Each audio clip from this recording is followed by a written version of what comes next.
नमस्कार बच्चों, स्वागत है आप सभी का आज के इस वीडियो में जिसमें हम सॉल्व करने वाले हैं क्लास 8 की हिंदी की वर्कशीट और चैप्टर है लाख की चूड़ियाँ। शुरू करते हैं चैप्टर को। बच्चों, जब आप बहुत दिनों के बाद लेखक गांव आया तब बदलू और लेखक के बीच जो बातचीत हुई उसी को हम इस कार्यपत्रक में पढ़ेंगे और नीचे दिए गए प्रश्नों का उत्तर लिखने का प्रयास करेंगे। तो पढ़ते हैं। नमस्ते बदलू काका, मैंने कहा। नमस्ते भैया, उसने मेरी नमस्ते का उत्तर दिया, उठकर खाट पर बैठ गया, परंतु उसने मुझे पहचाना नहीं और देर तक मेरी ओर निहारता रहा। मैं हूँ जनार्दन काका, आपके पास से गोलियां बनवा कर ले जाता था। मैंने अपना परिचय दिया। बदलू फिर भी चुप रहा, मानो वह अपने समष्टि पटल पर अतीत के चित्र उतार रहा हो। और तब वो एकदम से बोला, आओ आओ लल्ला, बैठो। बहुत दिन बाद गांव आए? हाँ, इधर आना नहीं हो सका काका। मैं चरपाई पर बैठते ही उत्तर दिया। कुछ देर फिर शांति रही। मैंने इधर उधर दृष्टि दौड़ाई। ना तो मुझे उनकी मचिया ही नजर आई, ना ही भट्टी। आजकल काम नहीं करते काका, मैंने पूछा। नहीं लला, काम तो कई साल से बंद है। मेरी बनाई हुई चूड़ियाँ कोई पूछे तब तो। गांव गांव में कांच का प्रचार हो गया। कुछ देर चुप रहा, फिर बोला, मशीन युग है ना ये लला, आजकल सब काम मशीन से होता है। खेत भी मशीन से जोते जाते हैं। फिर जो गया है फिर जो सुंदरता कांच की चूड़ियों में होती है लाख में कहाँ संभव है। लेकिन कांच बड़ा खतरनाक होता है, बड़ी जल्दी टूट जाता है। मैंने कहा, नाजुक तो फिर होता ही है लला। कहते कहते उनको खांसी आ गई और वह देर तक खांसता रहा। मुझे लगा उसे दमा हो गया है। अवस्था के साथ साथ उसका शरीर ढल चुका था। उसके हाथों और माथों पर नसें उभर आई थी। जाने कैसे उसने मेरी शंका भांप ली और बोला, दमा नहीं है मुझे, फसली खांसी है। यही महीने 2 महीने से आ रही है। 10-15 दिन में ठीक हो जाएगी। मैं चुप रहा। मुझे लगा उसके अंदर कोई बहुत बड़ी व्यथा छिपी है। मैं देर तक सोचता रहा कि इस मशीन के युग में कितने हाथ काट दिए हैं। कुछ देर फिर शांति रही जो मुझे अच्छी नहीं लगी। आम की फसल अब कैसी है काका? कुछ देर पश्चात मैंने बात का विषय बदलते हुए पूछा। अच्छी है लला, बहुत अच्छी, उसने लहलहाकर उत्तर दिया और अंदर अपनी बेटी को आवाज़ दी, अरे रज्जो, लला के लिए आम तो ले आओ। फिर मेरी ओर मुख्तिब होकर बोला, माफ़ करना लला, तुम्हें आम खिलाना भूल ही गया। नहीं नहीं काका, आम तो इस साल बहुत खाए हैं। वाह, बिना आम खिलाए कैसे जाने दूंगा तुम्हें। मैं चुप हो गया। मुझे वो दिन याद आ गए जब वह मेरे लिए मलाई बचा कर रखता था। गाय तो अच्छी है ना काका, मैंने पूछा। गाय कहाँ है लला, 2 साल हुए बेच दी, कहाँ से खिलाता। इतने में रज्जो, उसकी बेटी, अंदर से एक डलिया में ढेर से आम ले आई। ये तो बहुत है काका, इतने कहाँ खा पाऊंगा, मैंने कहा। वाह वाह, वे हंस पड़ा। ठहरो, शहरी ठहरे ना, मैं तुम्हारी उम्र का था तो इससे चौगुने आम एक बकत में खा जाता था। आप लोगों की बात और है, मैंने उत्तर दिया।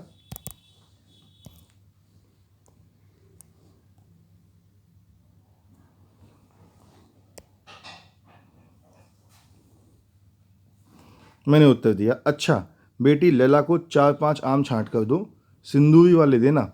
देखो लला कैसे हैं, इस साल यह पेड़ तैयार हुआ है। रज्जो ने 4-5 आम अंजुली में लेकर मेरी ओर बढ़ा दिए। आम लेने के लिए मैंने हाथ बढ़ाया तो मेरी निगाह क्षण के लिए उसके हाथों पर ठिठक गई। गोरी गोरी कलाइयों पर लाख की चूड़ियां बहुत ही फब रही थी।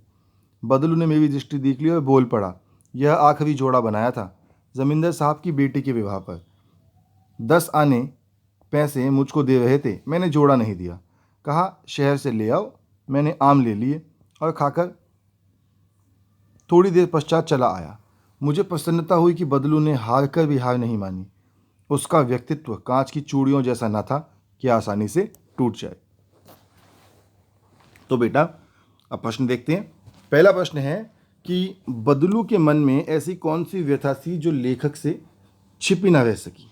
तो ऐसी कौन सी चीज़ थी बदलू के मन में जो लेखक से छिपी ना रह सकी। तो बेटो, बदलू के मन में अगर हम देखें तो पूरी हमने पाठ में पढ़ा कि बदलू ने हार नहीं मानी थी। बदलू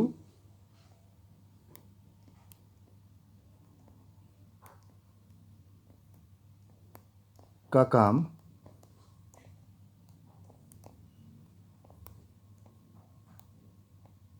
मशीनों ने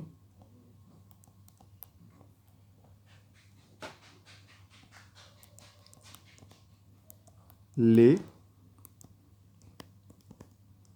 लिया था। लाख की चूड़ियाँ, लाख की चूड़ी का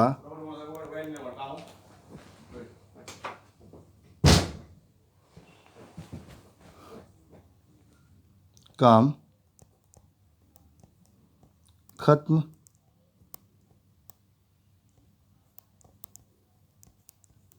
हो गया था। दूसरा प्रश्न है कि मशीनी युग से बदलू के जीवन में क्या क्या बदलाव आया। तो सबसे पहला, चूड़ी का काम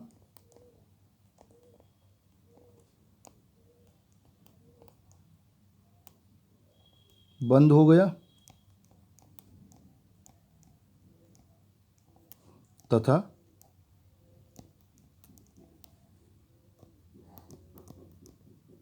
गाय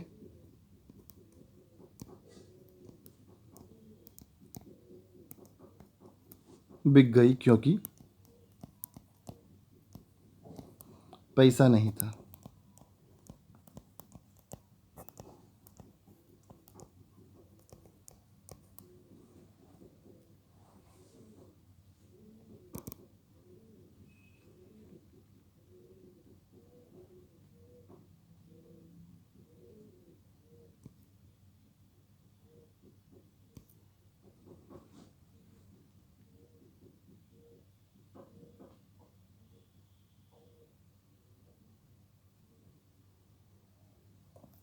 चलिए अगला देखते हैं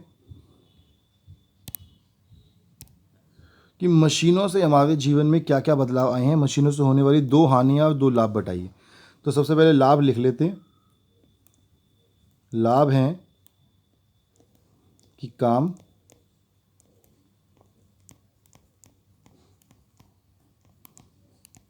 आसान हो गए और सामान की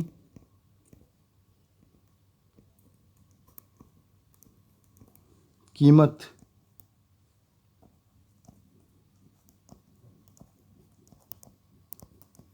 कम हो गई। पहले देखो चीज़ें बहुत महंगी होती थी क्योंकि हाथ से बनती थी, अब वो सब चीज़ें सस्ती हो गई हैं। और अगर हानि की बात करें तो हानि क्या हुई है? रोजगार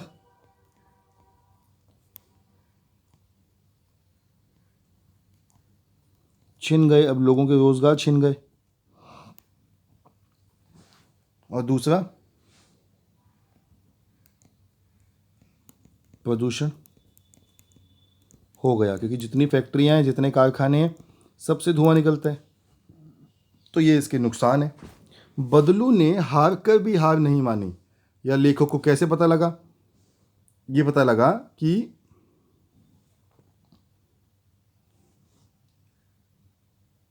आखिरी जोड़ा उसने बनाया था जमींदार साहब की बेटी के विवाह पर। 10 आने पैसे उसको दे रहे थे, उसने जोड़ा नहीं दिया, कहा शहर से ले आओ, और आम ले लिए। शहर से ले आओ, यानी देखिए उसने जो कीमत अपने हिसाब से लगाई थी अपने जोड़े की, कहा शहर से ले आओ। यहां तक बदलू ने हार कर भी हार नहीं मानी। उसका व्यक्तित्व कांच की चूड़ी जैसा आसानी से टूट जाए ऐसा नहीं था। तो बेटा कैसे उसने, लेखक ने हार नहीं मानी? क्योंकि बदलू, आपको याद हो पिछले पाठ में हमने पढ़ा था कि बदलू अपनी चूड़ियों की मनचाही कीमत लेता था। विवाह के समय जो विवाह के समय चूड़ियाँ बनती थी उनकी वो मनचाही कीमत लेता था, और जब उसे मनचाही कीमत नहीं मिलती थी तो वो चूड़ियाँ नहीं देता था। अब अभी देखो सारा काम उसका ख़त्म हो गया। आखिरी जोड़ा उसने ज़मींदार साहब की बेटी के लिए बनाया जो उसको बहुत कम कीमत दे रहे थे। कोई आम आदमी होता तो शायद कम कीमत लेके चल पड़ता, कोई बात नहीं, चलो जो आया सो आया। लेकिन बदलू ऐसा नहीं था। बदलू ने कहा कि अगर उसकी चूड़ियों की सही कीमत नहीं मिलेगी तो वो चूड़ियाँ नहीं देगा। उसने नहीं दी, ज़मींदार साहब की बेटी को उसने चूड़ियाँ नहीं दी।